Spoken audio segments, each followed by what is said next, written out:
Seperti umumnya pabrik keramik, akan ada tempat pembakaran yang menggunakan bahan bakar batu bara dan karyawan yang meninggal. Ini adalah karyawan yang mendapat bagian kerja di tungku batu bara. Sedikit informasi, bagian batu bara letaknya ada di bagian paling belakang pabrik, dekat dengan area kebun yang kata karyawan-karyawan senior sangat angker. Penasaran, aku pun ikut melihat teman kami yang malang itu. Kaget dan takut adalah hal pertama yang aku rasakan waktu lihat jasad beliau. Rupanya korban meninggal dengan jatuh dari ketinggian tempat memasukkan batu bara ke tungku pemanas, dan tingginya sekitar 3 lantai dari tanah. Sialnya, ketika korban jatuh, badannya menghantam ke besi palang yang pipih dan sepertinya tajam, sehingga badan korban terbelah menjadi 2 bagian.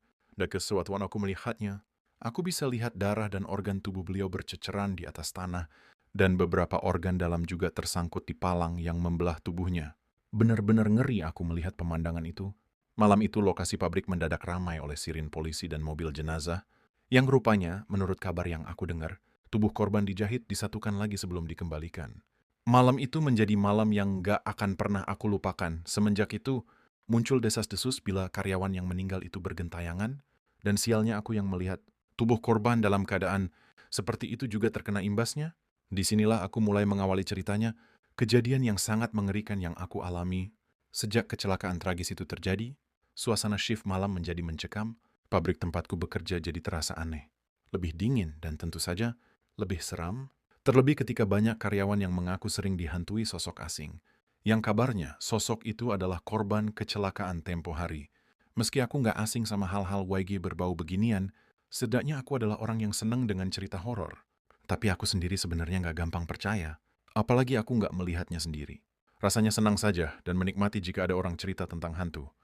Mungkin sama adalah dengan pembaca di sini suka dengan kisah nyata tentang hantu dan merasa asyik membacanya.